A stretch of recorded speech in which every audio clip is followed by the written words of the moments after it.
Hello and welcome to Lower Back Love. We are thrilled to be here with you. I'm Lizzie Lassiter, zooming in from Salzburg, Austria. Teaching us today is the great Mary Richards. Hello, Mary. Well, Lizzie, I'm a great big pain in your gluteus maximus, That was but not in your low foreshadowing. back. That was foreshadowing because I've seen today's sequence, and there's going to be some strength work, and then there's going to be some bolster work. So, welcome, welcome. Let me see the chat. I want to see if everyone, I've got to turn on the chat so that everyone can chat with everyone. And I would love to see where in the world you're joining us from. We're on live with 144 people. That number keeps ticking up. There were 2,283 people who registered for this lower back love session, which to me shows the need and the desire for this work. I'd love to see in the chat as well. Give a yes if you experience low back pain. There's a great statistic I read recently that 80% of people over the age of 40 will experience low back pain. Yes, yes, yes. Indiana, Montana, Tennessee, Toronto, Southwest Germany, the United Kingdom, Poland, France, Vermont, everywhere around the world. Isn't that fun, Mary? I love it. I see a fellow Virginian there. Yes, representing. Okay, so you know what I think I was going to do is I want to show you our newest course that we're so excited. This is a free class. There's another free class that was the companion. This is part two. Part one was with Mama Judith Hanson Lassiter. If you missed that, I'm going to show you where you can find the recording. So here we are at lassiter.yoga. Here's that website, www.lassiter.yoga. And if you scroll down, what's important is number one, the new moon mail.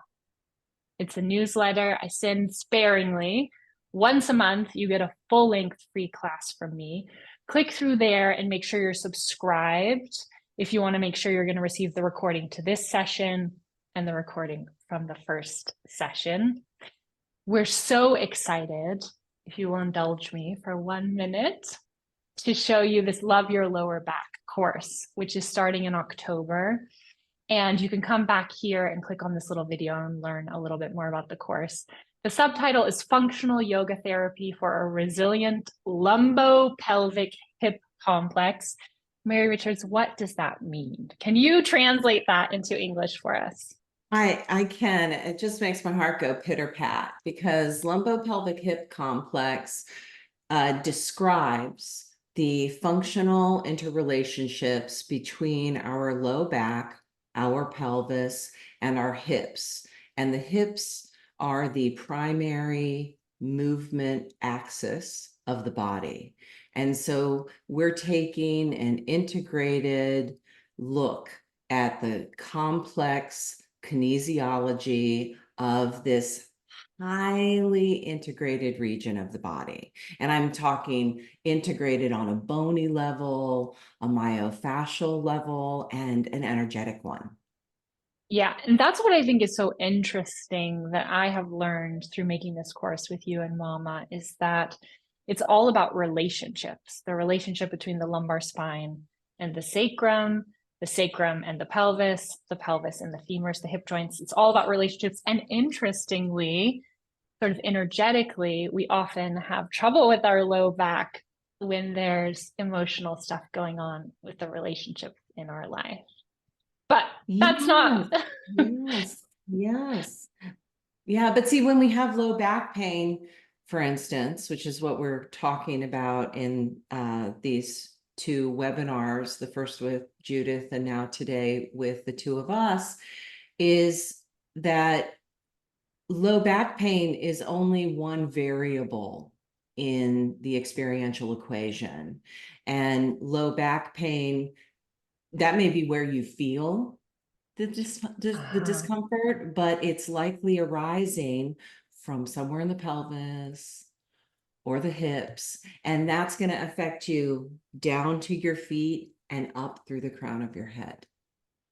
So interesting. Okay, let me just scroll here. You can see Mama is a physical therapist. Our beloved Mary Richards is a yoga therapist. And there are 7 live Zooms coming up. We're going to start together on October 9th. These are all of the dates. Of course, everything is recorded. Hello to my Australians. We always record everything. We know time zones are a big pain. And I wanted to show you this. Here's the course curriculum. You're welcome to come and poke around and see what's in the course. I've also recorded a little video where I log in and show you the back end, what the course looks like once you enroll. And this explains a little bit about the cohort experience. We're all starting on October 9th. So you're going to move through this course. It has the advantages of being a group project that we're going to move through it together. And there's a discussion board where you can ask questions and connect with other students. So of course, we're going to invite you to make sure you have Mary's book, Mary Richards' book, Teach People Not Poses, which is wonderful, and 2 of Mama's books. And then this is the last thing I'll say before we start with today's content, is that we've opened it for pre-enrollment, which is essentially a special pricing, a special discount if you want to jump in before October 9th. After October 9th, we're going to increase to the regular price of $450. So you can join for $395 today or 5 times $79. A lot of people do that, and that's a great option, the monthly payment plan. So any questions, you're welcome to put them into the chat. Someone says they're traveling in the month of October. I would definitely join the class now, and then you'll have access. There's a lot of back end material that's pre-recorded, so you can start that on October 9th when I open the course up for everyone. And then the recordings will pop up weekly as we move through the course, and you can watch them when you have time. What time on October 9th? Tammy wants to know. Let me look. I think they're all at 9:30 Pacific California time. So that's probably like 6:30 p.m. in the EU, 5:30 p.m. in the UK, and 12:30 Eastern. I'm doing some quick math. Okay, any other questions that I can quickly see? Okay, yeah, 9:30 a.m. Tammy. A.m. Morning time. Okay, I'm also tempted right now to just show for a moment. I'm going to share, because people love this, I'm going to share our plan for today. So we're going to start with 8 minutes. Yes, Mary. Lizzie, before we get started, I just would like to reply to Lynn's inquiry. Can this course help with gluteal tendinopathy and sciatica? Yes, is the short answer. And Lynn, if you've never been on the mat with me before, you should know that I'm obsessed with the glutes. And the thing is, when we have a disruption in our soft tissue, especially when it's related to the glute max or the gluteus medius. We don't hear too much about the minimus, but it is important. We talk about it in the course. It's going to affect all of your dynamic motion control, your power, your joint centration, etc. And it's something we definitely will work with throughout the course in not only the asana series, but in the somatic strength training, which we are all falling in love with. So this is part 2 today, September 10th. We're going to start, I'm going to set a timer as a game for Mary and see if she can teach us pelvic floor and hip low back function in 8 minutes or less.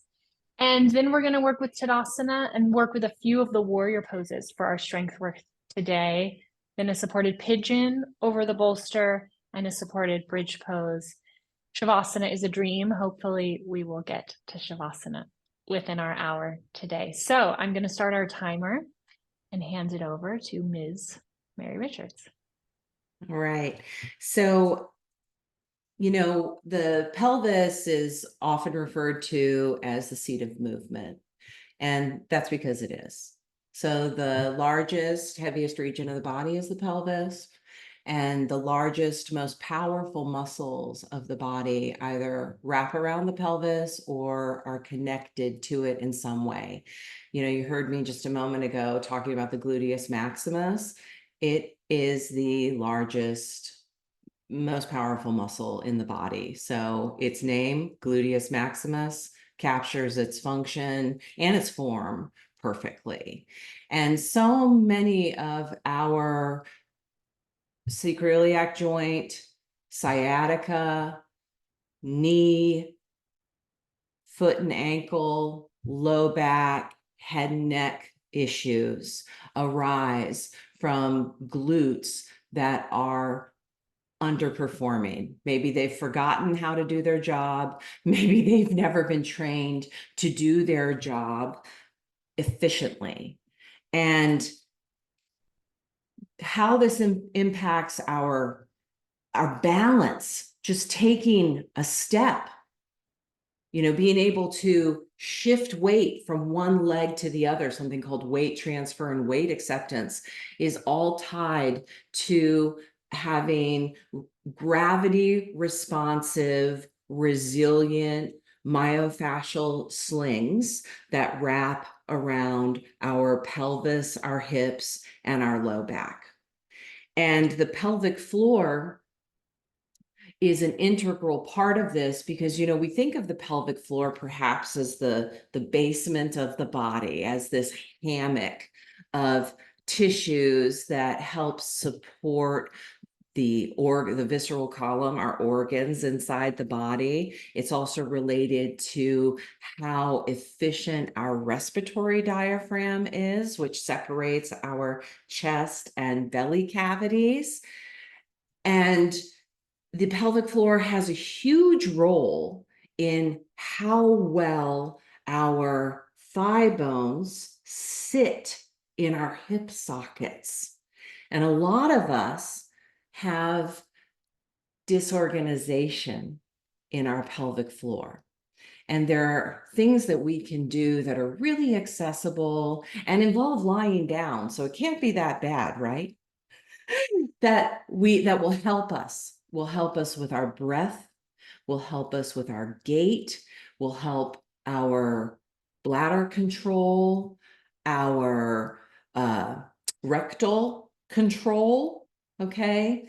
And the more work we do to get organized around the pelvis, which is the seat of movement in the body, the better we're going to feel from head to toe.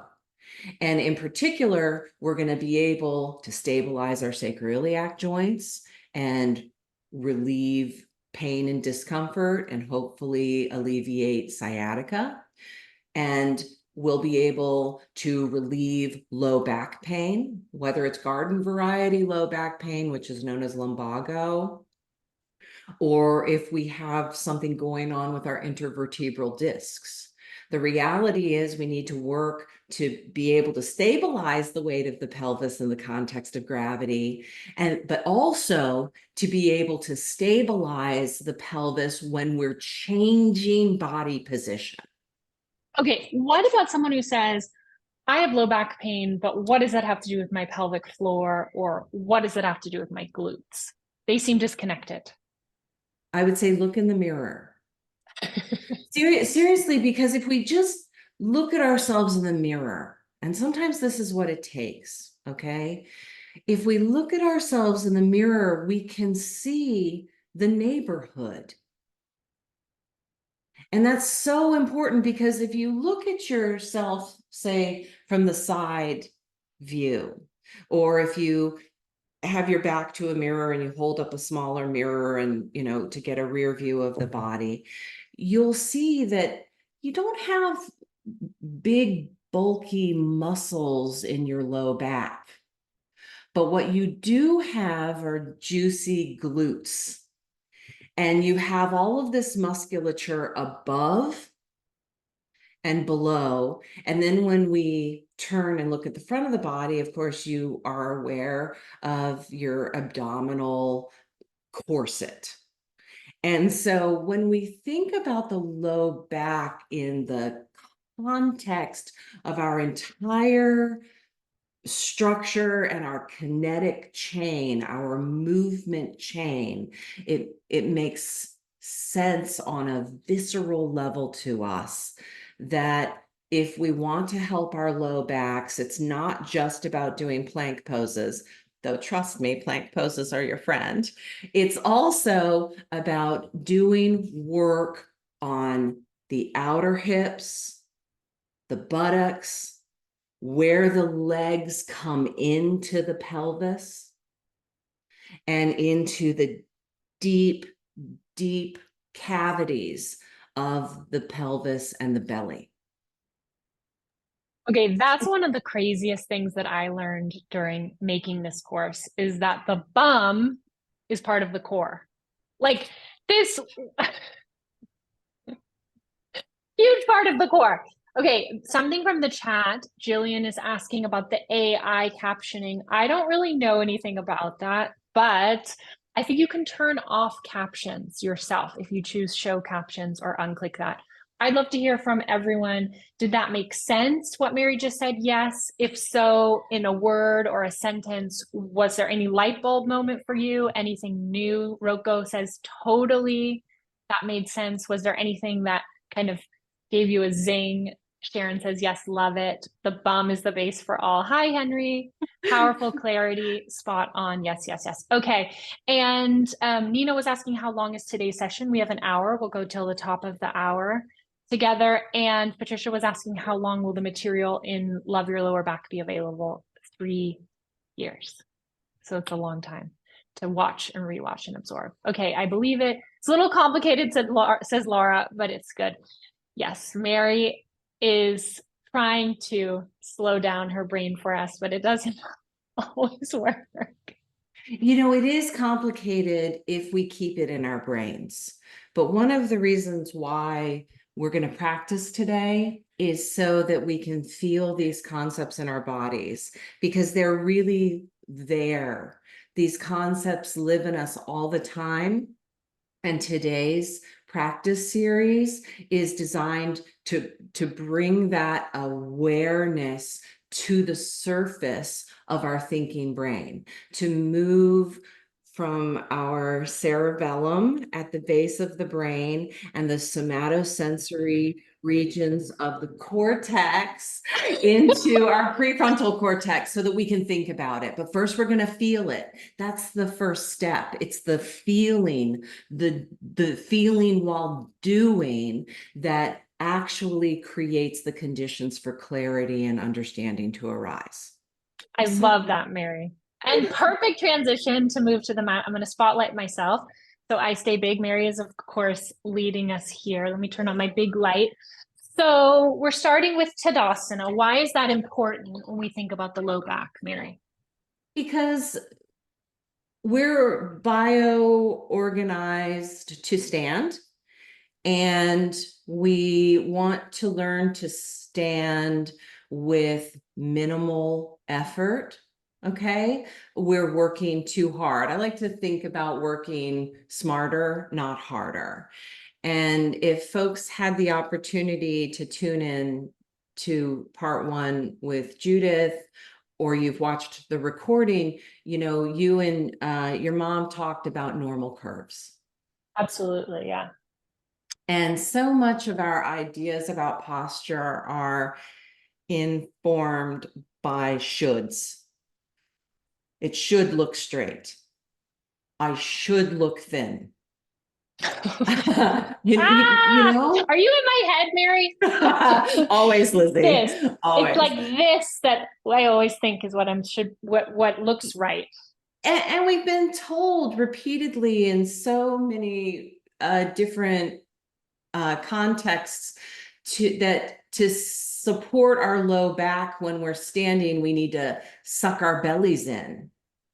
And this is exactly the opposite of what is necessary in the context of gravity. So we start in Tadasana so that we can establish moving at the pace of our body rather than the pace of our ideas, of our thinking mind. So let's come to Tadasana, mountain pose, and I'd like you to place your feet comfortably for you. So no, you're not on a tightrope. My feet are pretty wide, yeah. Yeah, stand on your bones. Your feet actually know where to go. Now take a look at your feet. I want the second toes, or depending on the shape of your feet, the space between your second and third toes pointed directly forward, and you're going to feel your thighs turn in slightly when you do this. Now, just with that action, hopefully you felt the lift in your pelvic floor.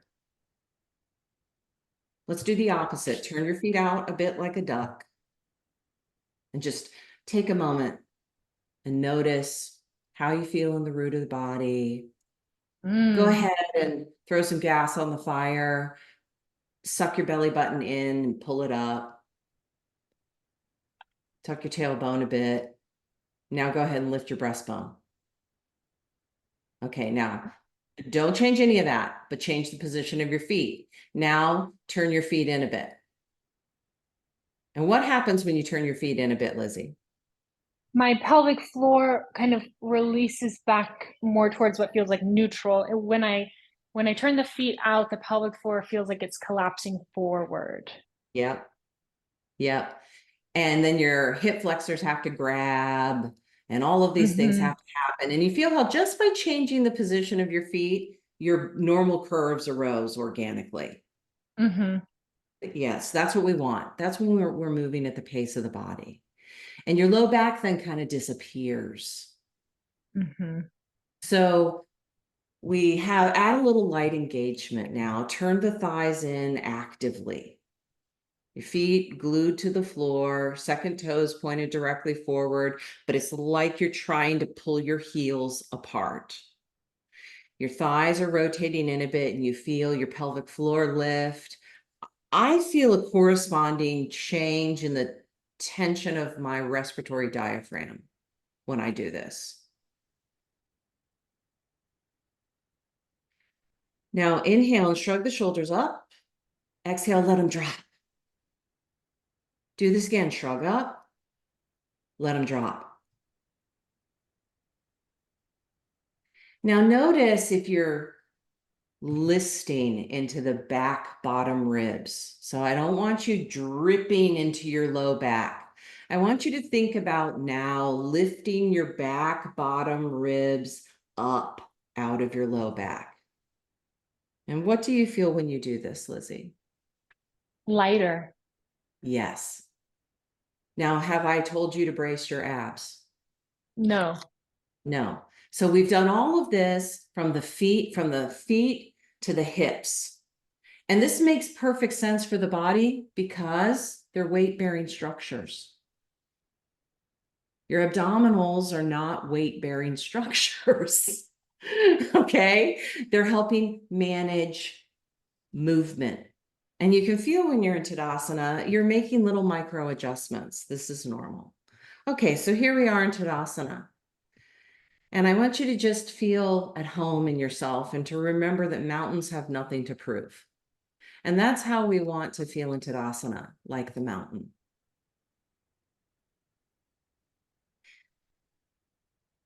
Inhale the breath, breathe into the back body, breathe into the side and back lungs.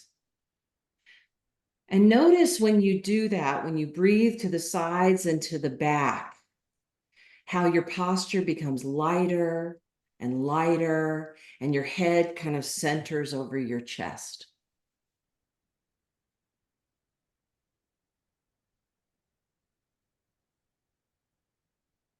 The arms hang naturally by the sides of the body.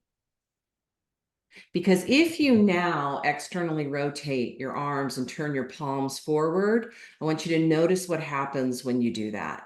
I want you to notice when you turn your palms forward, how you get a little tighter in the armpit chest region, how you get a Mm-hmm. little tighter in what's called the axillary region, the side ribs up into the armpits, the most glamorous region of the body. The thing is, we have functional lung tissue there. And Mm-hmm. so if we create tension there, we're actually limiting our ability to inflate the lungs fully. I also feel like my shoulder blades, when I do this, tend to move together and pinch. Exactly. And then what happens is you put more weight into T12L1, the start of Mm-hmm. your low back, and you're going to get Mm-hmm. a band of tension around the base of your rib cage. And that discomfort will then refer down through your low back into your sacroiliac joints. Okay, let's check in with the chat. Are you feeling this? Is this new? Is this working for you? Um, Lorraine says, I am standing as Lizzie, but I think I'm having a sway back. Do I need to strengthen my abdominals? Okay. Uh, I'd like us to think of our abdominals differently. I'd like us to think not so much about strengthening our abdominals as our abdominals becoming more responsive to what it is we're doing. Okay, so that the abdominals mirror our intention and help us create it. So, sway back happens in about 4% of the population, an anatomical sway back. Now, how can you tell if you have a sway back? When you're standing and you're looking at yourself from a side view in the mirror, you'll notice that your hands are, if you have your hands on your iliac crest, that your fingertips are really pointing down towards your feet. And you'll have a crowded sensation in your low back, and you'll feel pinching at the base of your low back where it meets your pelvis. Okay, the antidote for that is to think about dragging your back bottom ribs up and out of the body, to drag them up and out of the low back. And then you do a lot of side planks, believe it or not. Not so much Mm. chaturanga, but more vasisthasana. Okay. Okay, I'm going to grab a few things from the chat. Okay. I see a lot of incredibles. Yes, absolutely amazing. And I'm just grabbing things that are, I think, apply to a lot of people. What about locking the knees? Meredith is asking. Let's not lock the knees.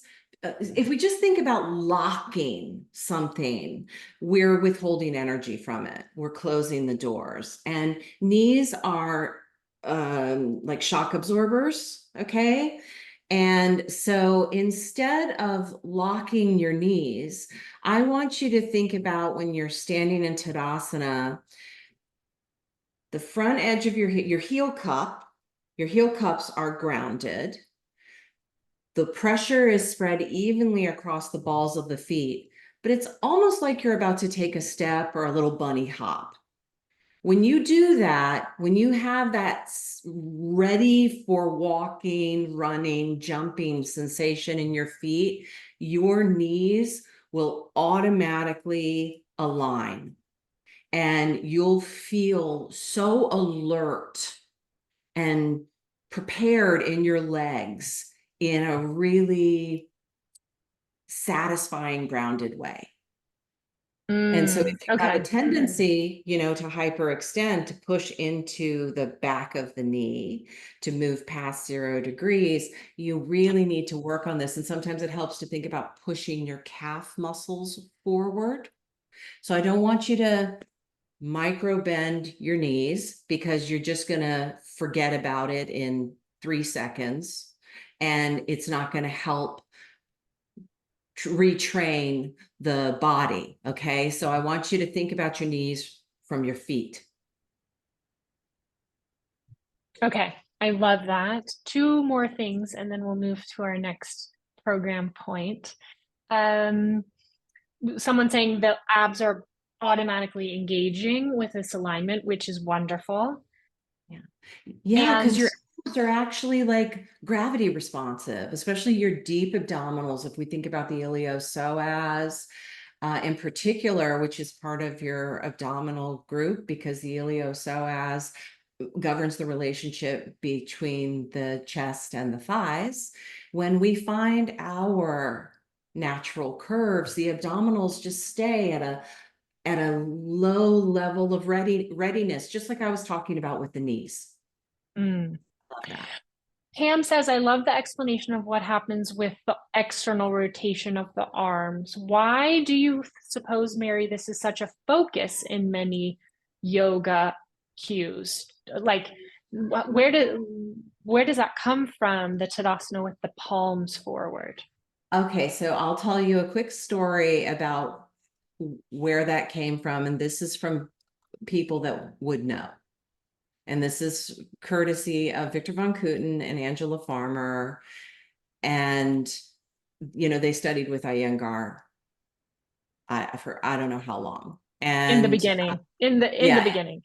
yeah. So when Mr. Iyengar started teaching, he started teaching military conscripts in a gymnasium. And so a lot of what has proliferated in asana instructional cues or requests, whatever you want to call them, is bringing the hands to the chest and hop out, and turn the palms out. It's a military posture. Yeah. It's not based on function. It's based on aesthetics. And I'm a function person. And Well, and I always say we've undergone not only a transnational migration with our practice, but a transgender migration for so many of us. And yeah, so I love that your in mom's teaching recognizes the difference between the male and the female pelvis. yes. And the shoulder girdle and the lung capacity. I mean, there are biological differences between folks with ovaries and folks with testes. Okay. So You I'm know? spotlighting again. I'm getting a Okay. chair. I recommend that Okay. those of you who are joining us, also get a chair. You could use a dining room chair for this. We're going to do a warrior series with the chair. How does it start, Mary? Okay. So we're gonna start with Warrior One. Now it's helpful if you have a yoga chair with the back removed, but let's say you don't.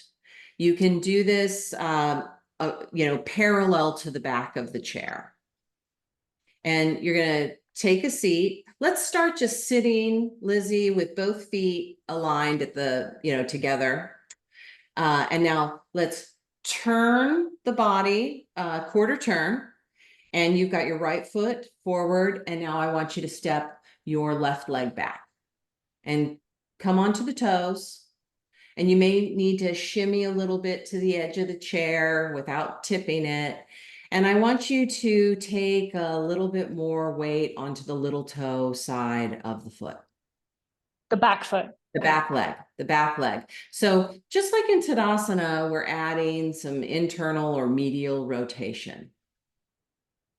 And we're not doing anything with the pelvis.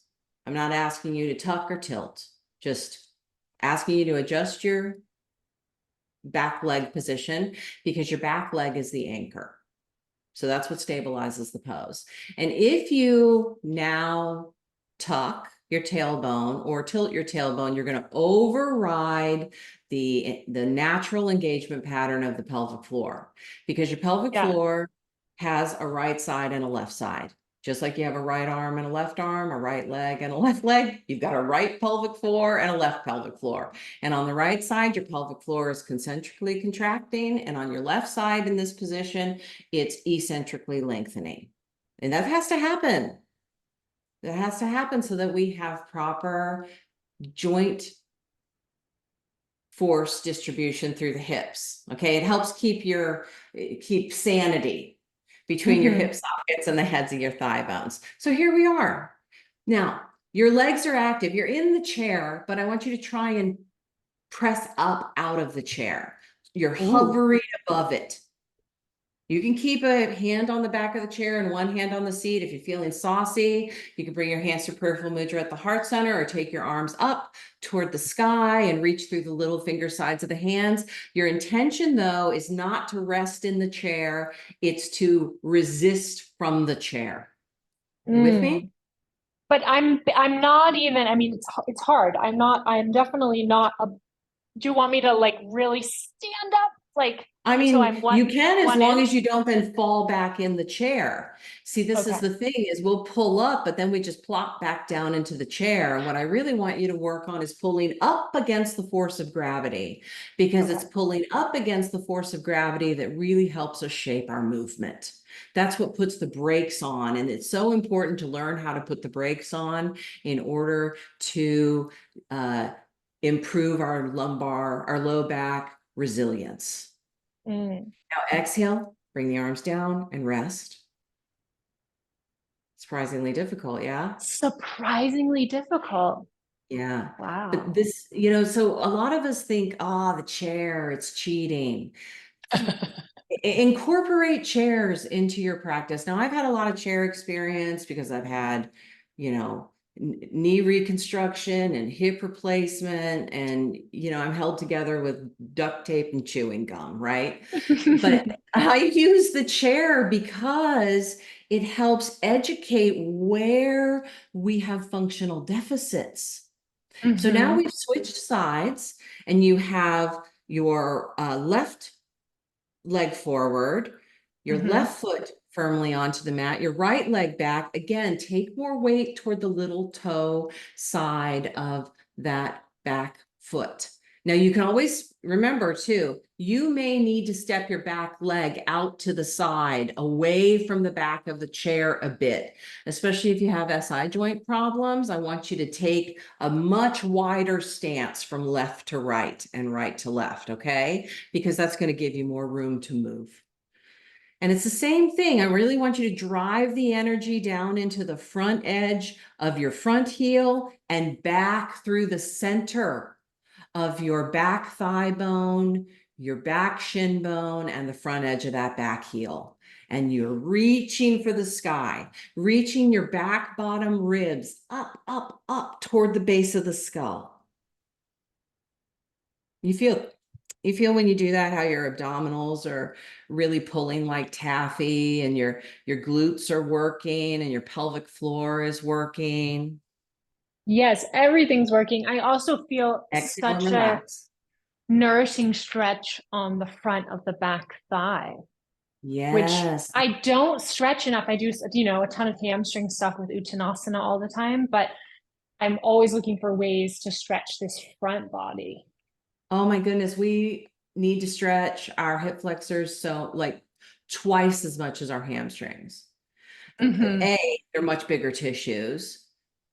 B, they get really tight from sitting, and C, they get weak from sitting. And so you can do squats and lunges and all these things that we're doing, which are so great for your lower extremity, for your glutes, for your pelvic floor, etc. But if you're not then also stretching in a dynamic way, like what we're doing on the chair, you're not going to progress toward relieving your sacroiliac joint dysfunction, your sciatica, your low back pain, your acid reflux, etc., in the manner that you would enjoy. Okay, we're gonna move to Warrior Two. There's a couple things from the chat. Someone says, "Wow, love that warrior." Number one, I'm not sure I felt it in my glutes. And someone else is saying, "Is a stretch in the knee typical in that pose?" Julie's also saying, "Loved widening the stance for the Yeah. sacroiliac joint." So knees and glutes, Mary. So knees, you'll feel a stretch in your knees. And so the question then becomes, where are you feeling the stretch, and is it related to inflammation? You could be having a tracking issue. You could have a functional imbalance in your quads. You could have a functional imbalance between your quads, your hamstrings, and your calves.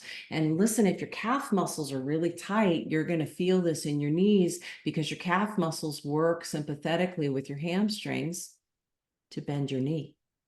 This is me. This is tight calf me. Okay, Wendy says, "Love using the chair." So, And yes, the Katie, I'm gonna send the recording just on the new moon mail list tomorrow. Don't worry. And the thing about the glutes, it depends. So I don't typically feel as much glute work personally in Warrior One as I do in, say, Warrior Three. But this is where you want to really pay attention to where you're feeling muscle engagement when you're trying to pull yourself up out of the chair. Because ideally, what you're really, really aware of is what I like to call your ham butt of your front leg, which is where the hamstrings come in to the lower buttocks. Okay. Hmm. That's where we really want to feel work. And so if you're not feeling that work, maybe you're feeling it more in the belly of your hamstring, it's possible, and we'll talk about this in detail in the course, that things are out of sync. Okay, that things are out of sync between your glutes, your hamstrings, and your low back. Happens all the time.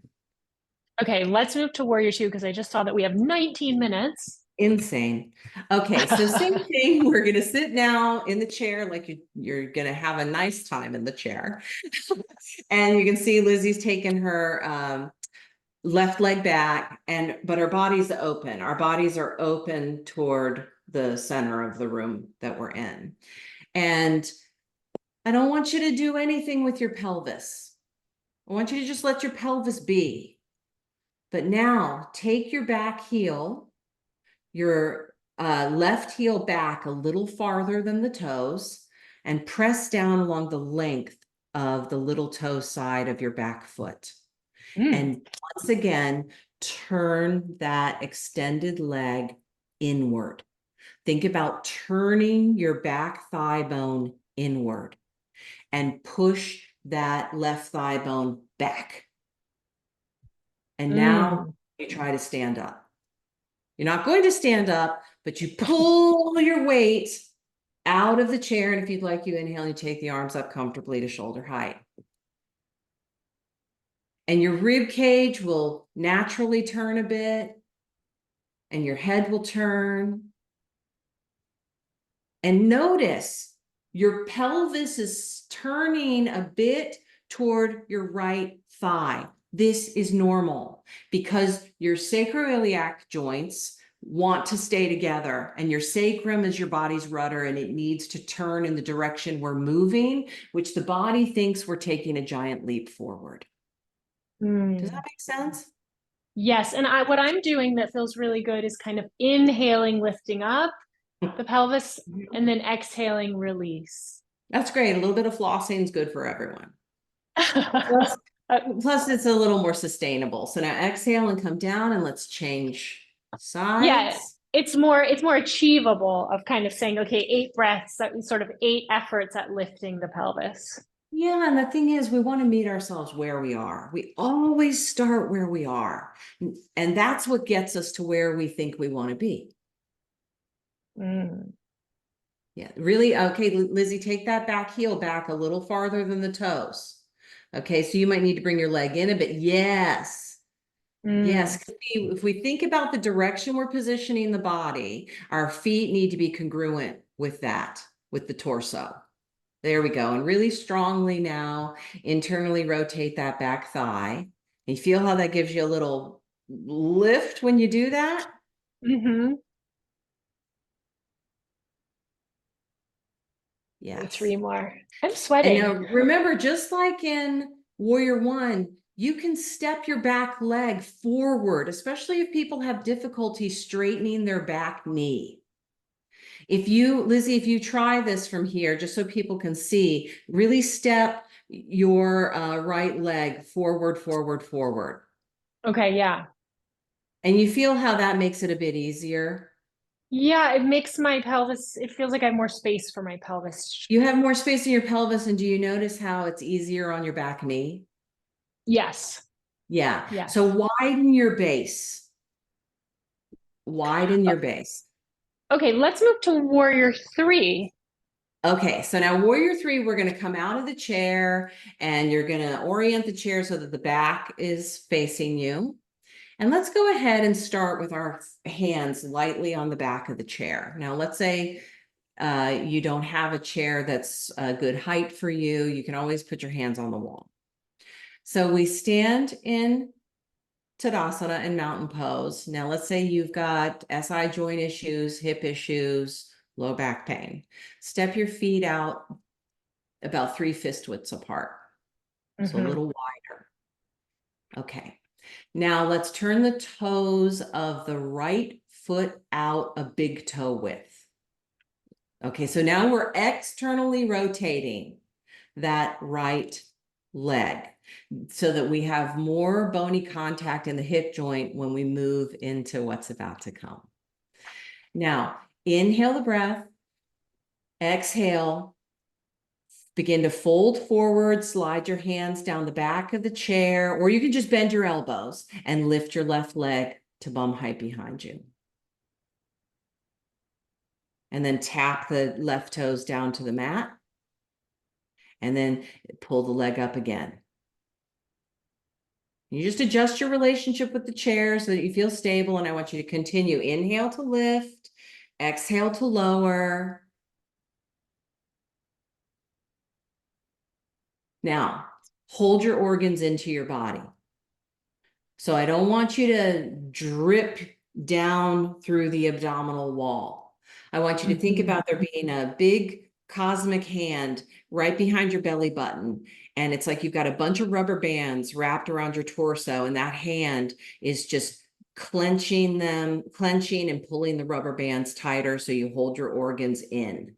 This doesn't Mm-hmm. mean that you're tucking your tailbone. Okay, you're staying in neutral to a certain degree. Mm-hmm. You I feel feel a that? ton.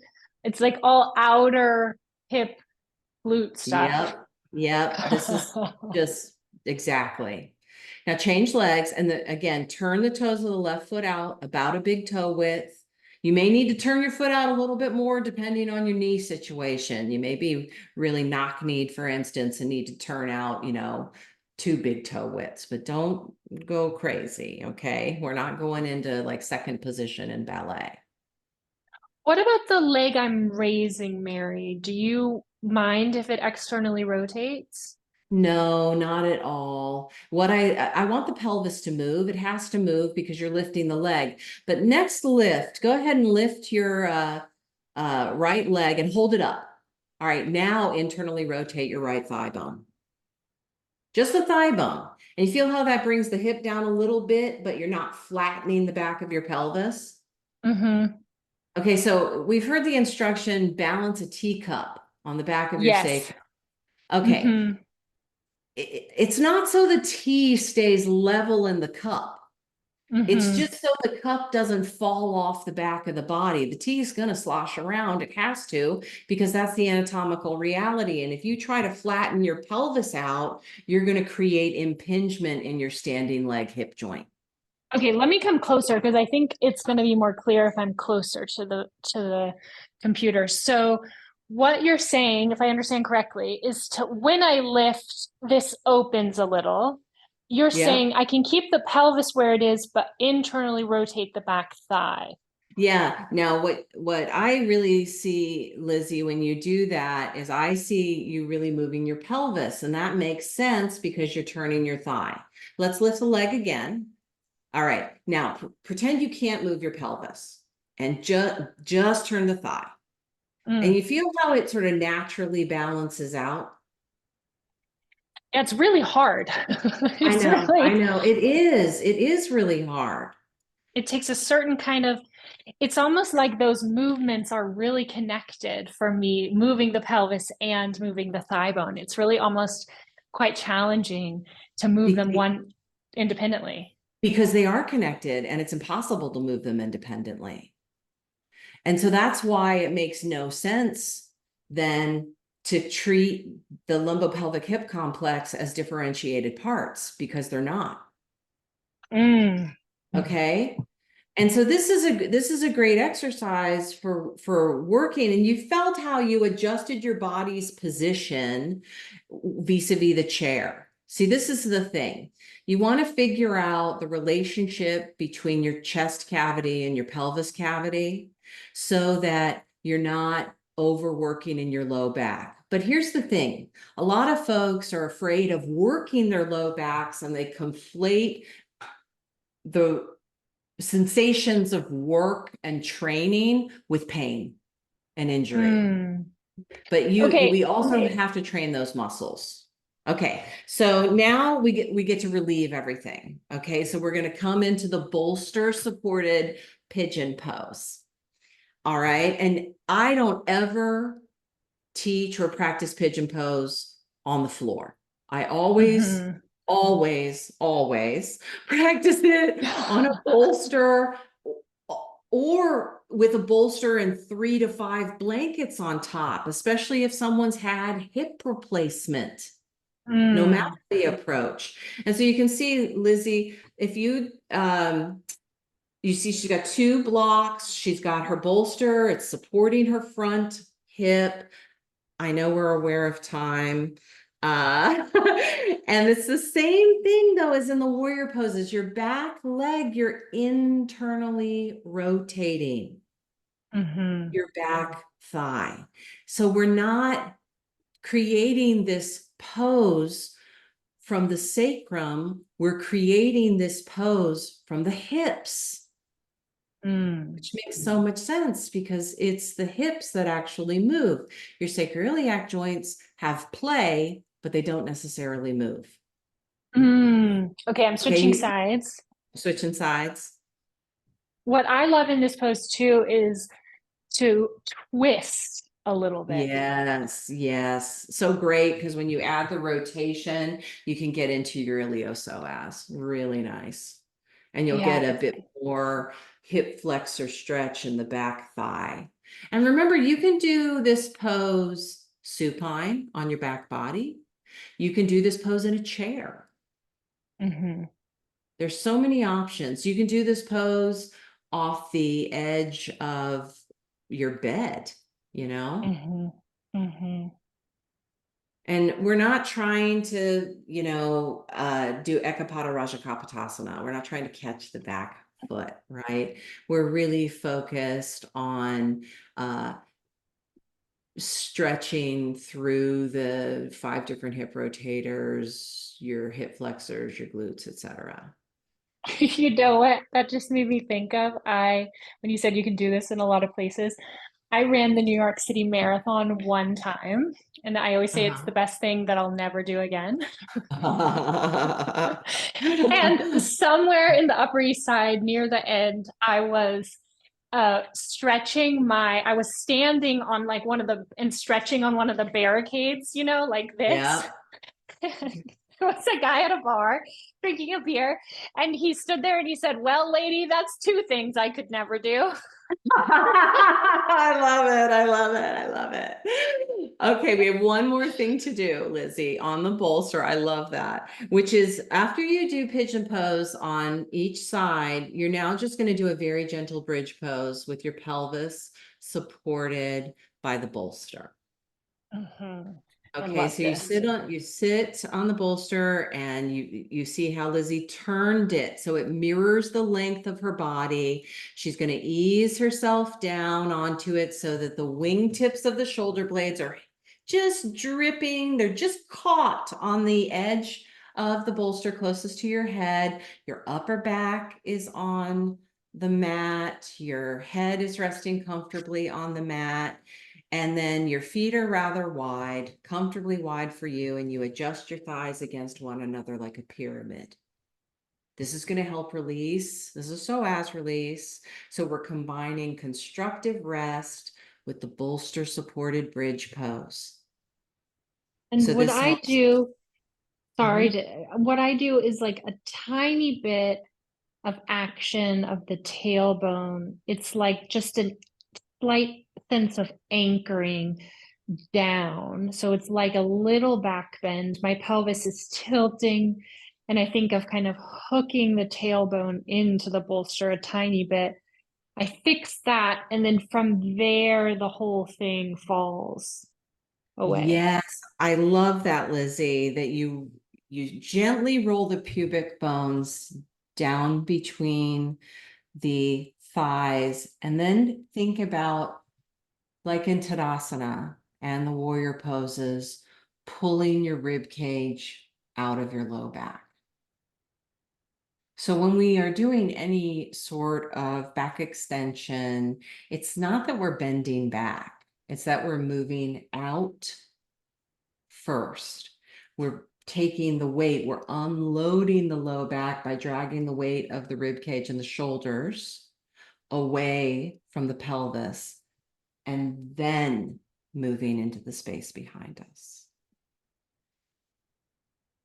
And then you have your arms in whatever position makes the most sense to you. And breathe into your side ribs. Doesn't mean that your front ribs and your belly won't move, but I just want you to direct your breath attention into the side ribs, the side waist.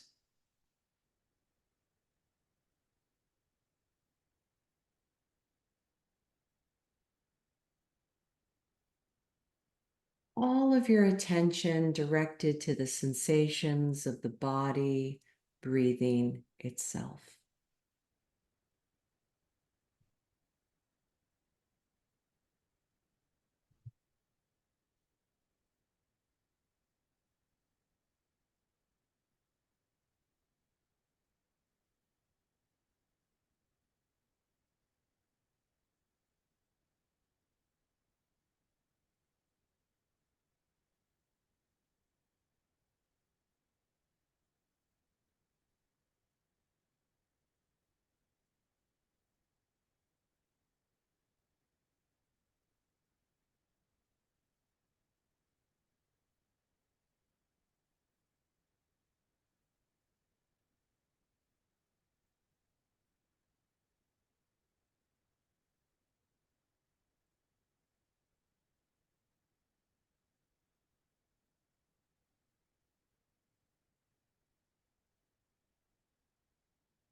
You're welcome to stay in this position for another 3 to 5 minutes if you'd like.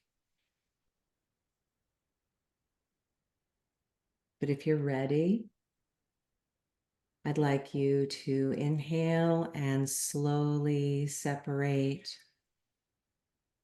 your knees.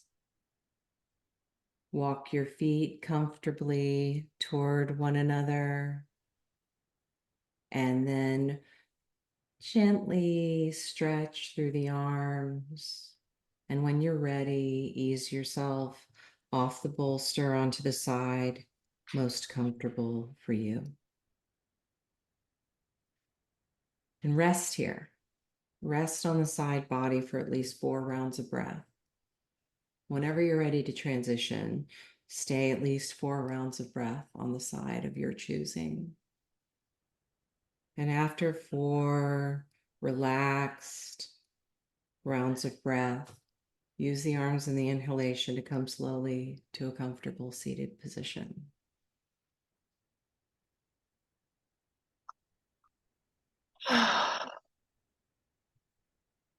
It's so powerful, this mini inversion, just putting your head below your heart for a few Yeah. minutes or 20 breaths.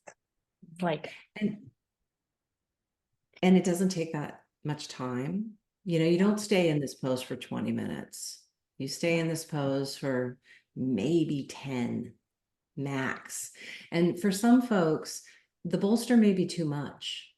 Okay, you may need to practice this with one blanket folded in thirds or 2 blankets, okay?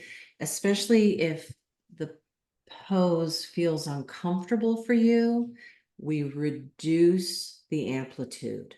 we use smaller props. Mary Richards, the great Mary Richards. We are so grateful to learn with you, to laugh with you, to train our glutes with you. Tell us where we can find you on the internet. You can find me at Yoga with Mary Richards across the board. Yes, yes, yes. And I'm going to share my screen and remind everyone one more time where you can find the Love Your Lower Back course. It lives here at lassiter.yoga. It's here. Enroll before October 9th for the special discount. And if you want the recording to this, click into the New Moon Mail here and subscribe. Make sure you're subscribed to that list.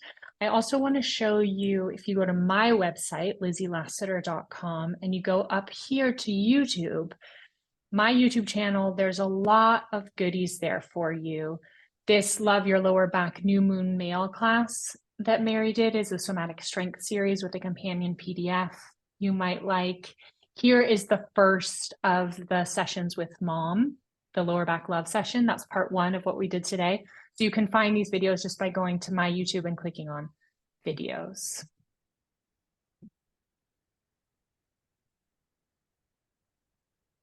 Inhaling the breath, open the palms away from the body. With an exhalation, bring them together in front of your heart. Namaste. Namaste. May we live like the lotus at home in the muddy water. Thank you so Always. much for your practice. Thank you for your attention. We love you, Katie, Sophie, Charlotte, Georgie, Liz, Judith, Joe.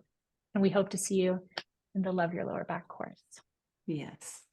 Thank you. Bye.